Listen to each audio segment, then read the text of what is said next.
මට පාඩුවක් එන්නේ නැහැ නේ පුතා. මම මෙතෙන්ට ආවේ V8 එකයි පාඩුව එකයි. තව වාහන දෙකක් ගෙදර තියෙනවා. කෝටි 9ක්.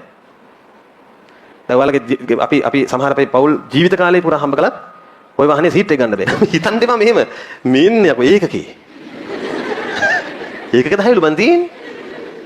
සති 10 වැඩක් නේ. හිතන්නවත් එපා. මේ ඒකකය යනු දෙවෙනි ඒකකේ 300න් පංගුවක්. සිංහලද භූගෝලයේද මොන විෂය කළත් මහන්සි වෙන්න ඕන. ටෙක්ද ඕන එකක් කොමර්ස්ද. හැබැයි මේ මම මේ දෙන්නේ පොදු අවවාදය. මොහේලා දැන් ඔයාලා නිකන් හිතන්න අපි ඉඩමක් කඩමක් ගන්න ගියාම කොච්චර හොයනවද?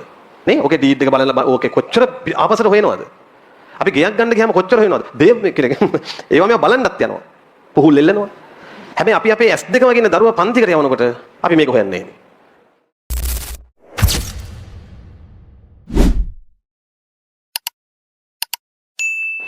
ප්‍රධානමදී ඔය දරුවෝ දැනගන්න ඕන පන්තිකට යනකොට මෙන්න මේක. එක ගුරුවරයා කවුද? අනේ මේ කරුණාකරලා අම්මලා තාත්තලා මේක හොඳට මතක තියාගන්න. මේක නොදැන කිසි පන්තිකට යවන්න එපා. විෂයට කලින් බලන්න ඕන කවුරු ගැනද? ගුරුවරයා ගැන. යවන ගුරුවරයා කවුද?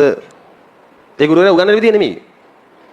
ඒතර මේකදී ඔය දරුවෝ බලන්න ඕන මේ ගුරුවරයාගේ සුදුසුකම්.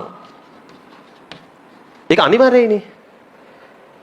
මේ මම කිසිම ගුරුවරයෙක් එක්ක තරහෙන් එහෙම කියනවනේ. ඔයාලා අහලා තියෙනවද ඉන්ටර්නෙට් එකේ? දැන් ඔයාලා මම ඉන්ටර්නෙට් එකෙන් බලන්නේ ගොඩක් එන්නේ නැත්තේ. ඒ ඔය කරේ යතිනේ එහෙම දෙයක් නේ සම්බන්ධයක් අපි අතර. එතකොට සමහරලාට ඉන්නේ නැහැ දැන් කියලා හරි මම බලන්න මෙතන අත උස්සන්න මාව ඉන්ටර්නෙට් එකේ නොදකපු ළමෙක්. ඒක තමයි. හරි එතකොට කමන්නේ. එතකොට සුදුසුකම් දැනගන්න ඕන හැම ගුරුවරයෙක්ම වල යන.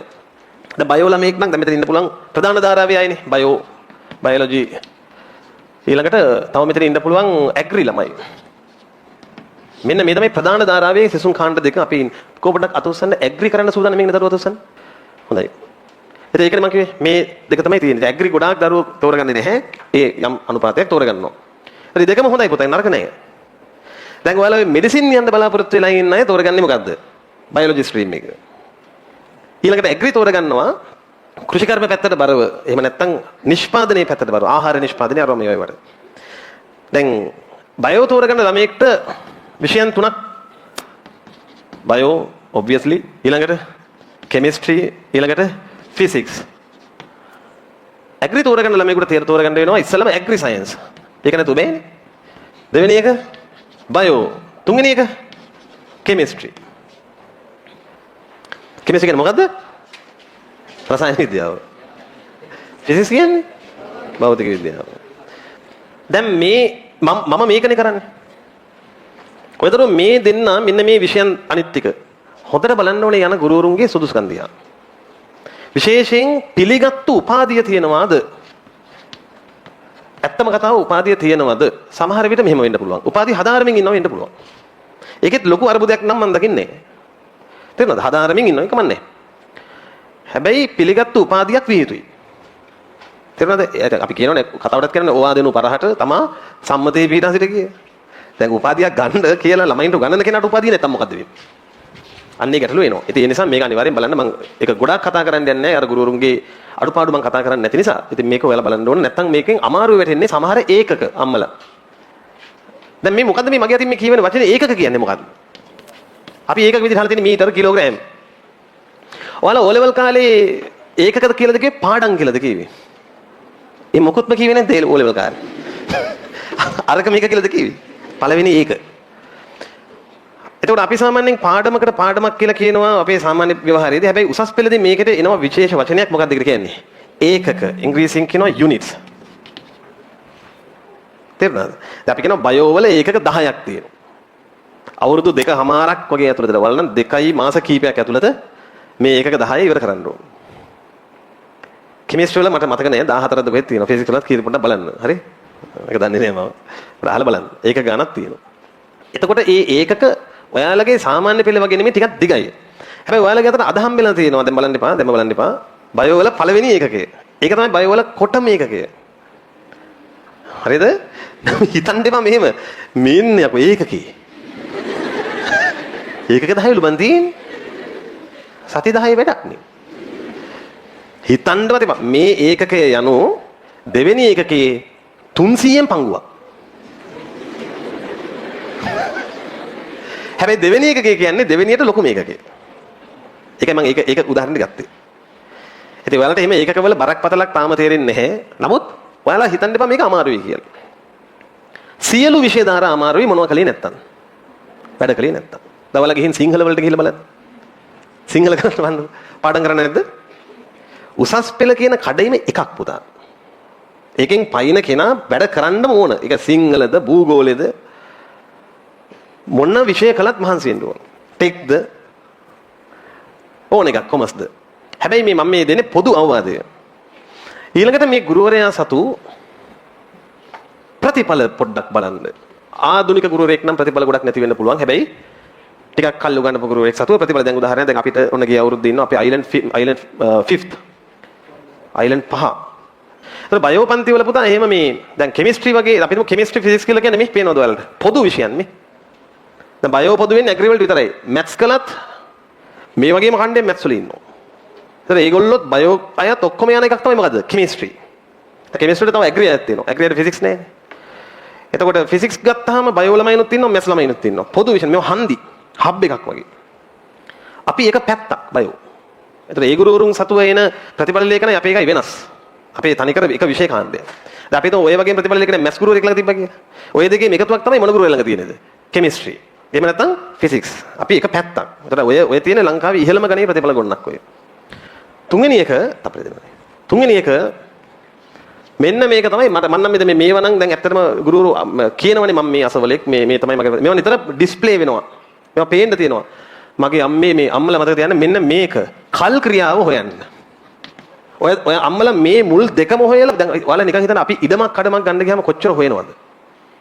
නේ? ඕකේ ඩීඩ් එක බලලා ඕකේ කොච්චර ආපස්සට හොයනවද? අපි ගෙයක් ගන්න ගියාම කොච්චර හොයනවද? දේව මේ කියන්නේ ඒවා මේවා බලන්නත් යනවා. පුහුල් එල්ලනවා. හැබැයි අපි අපේ S2 වගේ දරුවා පන්තිකට යවනකොට අපි මේක හොයන්නේ නැහැ. දැන් ඔය සමහර අම්මලාට මම මේක අවදානමක් විදිහට කියන්නේ තාත්තලාට පුතේ ඔයාලා මේක ඔලුවට ගන්න ඕන. ඔයාලා මේක ඔලුවට ගන්න ඕන. පිදිය යුත්තන්ට පුදන්න ඕන. එහෙම නැති එක අනාගතයේ සියලු දෙනාගෙන් ගැරහුම් ලබනවා. දැන් උදාහරණයක් ඔය දරුවන්ගේ ඉස්කෝලේ ගුරුවරයෙක් ඔයාලා ළඟින් යද්දි ඔයාලා වාඩි වෙලා හිටියොත් නැගිටිනවද නැද්ද? මම කියන්නේ ඔයාලා යනකොට ගුරුවරයා නෙමෙයි ගුරුවරයා යනකොට ඔයාලා. ඈ සමහර ළමයි යනකොට ගුරුවරයා නැගිටලා යනවා ඒක වෙනවද එකක්. හරි අම්මේ මෙන්න අරු වෙනවා වගේ. මම මේ කියන්නේ අනිත් පැත්ත. ඔයාලා නැගිටිනවද නැද්ද? නැගිටලා ආචාර කළ යුතුයි. ඔය දරුවෝ හිතන්නකෝ මෙහෙම. ඔයාලා දැන් උන අවුරුදු 16 වෙලා දැන් මෝරලා ඉන්නේ. දැන් ඔයාලට මතක නැද්ද ඔයාලගේ ජීවිතේ? ඔයාලා ඔය මතක තියනවා වගේ තව අවුරුදු 16ක් මට මතකයි. තේරුණාද? ඔයාලා එහෙනම් මගේ අවවාද විශ්වාස කරන්න. විශ්වාස නොකළ කියලා මට පාඩු වෙන්නේ නැහැ. හැබැයි ඔයාලට වාසියක් වෙයි. මට පාඩුවක් එන්නේ නැහැ නේ පුතා. මම මෙතෙන්ට ආවේ V8 එකයි පාඩුව එකයි. තව වාහන දෙකක් ගෙදර තියෙනවා. අපිට පාඩු නෑ. වාහන වල වටිනාකම එකතු කරත් කෝටි ගණක්. V8 කීයක් වෙනවද දැන්? ලක්ෂ 900ක් විතර වෙනවා. කෝටි 9ක්. දැන් ඔයාලගේ අපි සමහර අපේ පවුල් ජීවිත කාලේ පුරා හම්බ කළත් ওই වාහනේ සීට් එක ගන්න බෑ.